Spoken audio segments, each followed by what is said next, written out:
The Lord said to Moses and Aaron, "Speak to the Israelites and say to them, when any man has an unusual bodily discharge, such a discharge is unclean.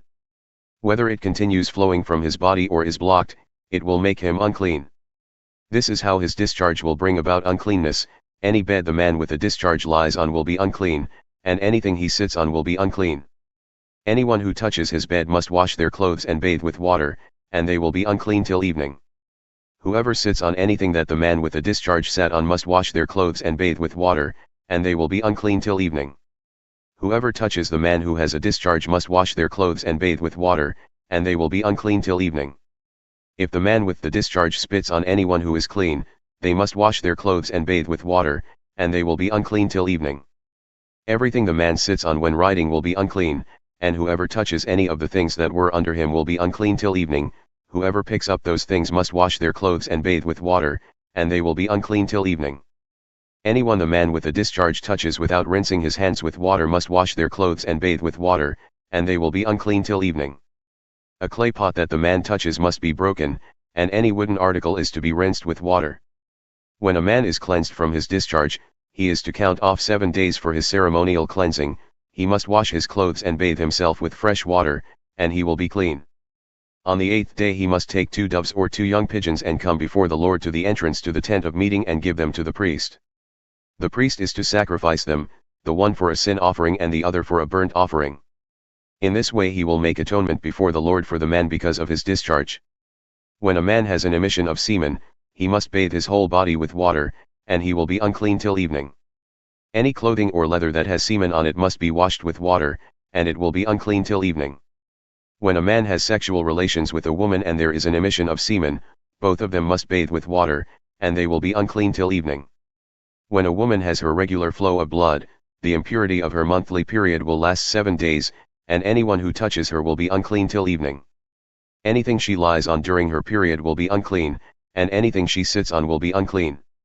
Anyone who touches her bed will be unclean. They must wash their clothes and bathe with water, and they will be unclean till evening. Anyone who touches anything she sits on will be unclean. They must wash their clothes and bathe with water, and they will be unclean till evening.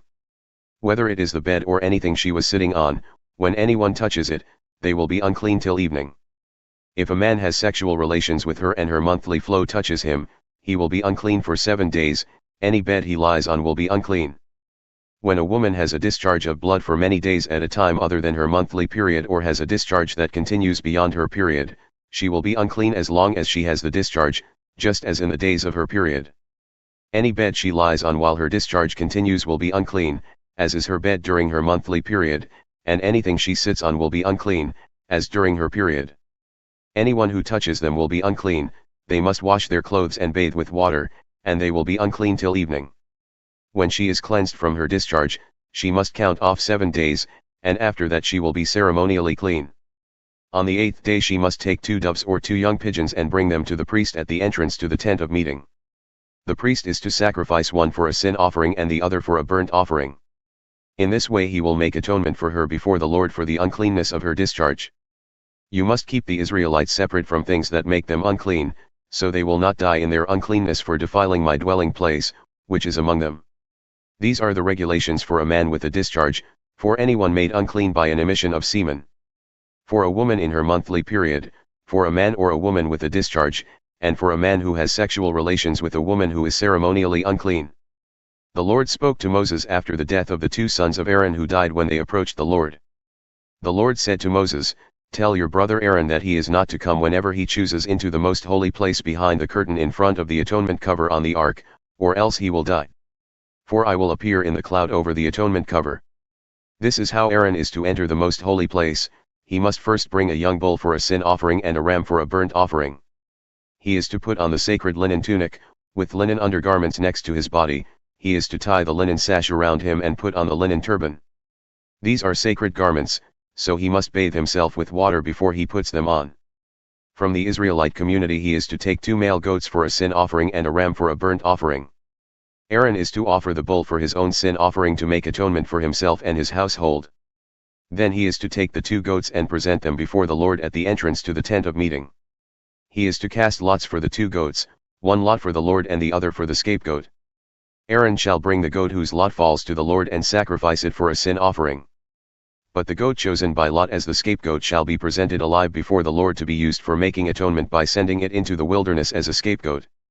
Aaron shall bring the bull for his own sin offering to make atonement for himself and his household, and he is to slaughter the bull for his own sin offering. He is to take a censer full of burning coals from the altar before the Lord and 2 handfuls of finely ground fragrant incense and take them behind the curtain. He is to put the incense on the fire before the Lord, and the smoke of the incense will conceal the atonement cover above the tablets of the covenant law, so that he will not die. He is to take some of the bull's blood and with his finger sprinkle it on the front of the atonement cover, then he shall sprinkle some of it with his finger 7 times before the atonement cover. He shall then slaughter the goat for the sin offering for the people and take its blood behind the curtain and do with it as he did with the bull's blood, he shall sprinkle it on the atonement cover and in front of it. In this way he will make atonement for the most holy place because of the uncleanness and rebellion of the Israelites, whatever their sins have been. He is to do the same for the tent of meeting, which is among them in the midst of their uncleanness. No one is to be in the tent of meeting from the time Aaron goes in to make atonement in the most holy place until he comes out, having made atonement for himself, his household and the whole community of Israel. Then he shall come out to the altar that is before the Lord and make atonement for it. He shall take some of the bull's blood and some of the goat's blood and put it on all the horns of the altar. He shall sprinkle some of the blood on it with his finger 7 times to cleanse it and to consecrate it from the uncleanness of the Israelites. When Aaron has finished making atonement for the most holy place, the tent of meeting and the altar, he shall bring forward the live goat. He is to lay both hands on the head of the live goat and confess over it all the wickedness and rebellion of the Israelites, all their sins, and put them on the goat's head. He shall send the goat away into the wilderness in the care of someone appointed for the task. The goat will carry on itself all their sins to a remote place, and the man shall release it in the wilderness. Then Aaron is to go into the tent of meeting and take off the linen garments he put on before he entered the most holy place, and he is to leave them there. He shall bathe himself with water in the sanctuary area and put on his regular garments. Then he shall come out and sacrifice the burnt offering for himself and the burnt offering for the people, to make atonement for himself and for the people. He shall also burn the fat of the sin offering on the altar. The man who releases the goat as a scapegoat must wash his clothes and bathe himself with water, afterward he may come into the camp. The bull and the goat for the sin offerings, whose blood was brought into the most holy place to make atonement, must be taken outside the camp, their hides, flesh and intestines are to be burned up. The man who burns them must wash his clothes and bathe himself with water, afterward he may come into the camp. This is to be a lasting ordinance for you. On the 10th day of the 7th month you must deny yourselves and not do any work, whether native-born or a foreigner residing among you, because on this day atonement will be made for you, to cleanse you. Then, before the Lord, you will be clean from all your sins. It is a day of Sabbath rest, and you must deny yourselves, it is a lasting ordinance. The priest who is anointed and ordained to succeed his father as high priest is to make atonement. He is to put on the sacred linen garments and make atonement for the most holy place, for the tent of meeting and the altar, and for the priests and all the members of the community. This is to be a lasting ordinance for you. Atonement is to be made once a year for all the sins of the Israelites. And it was done, as the Lord commanded Moses.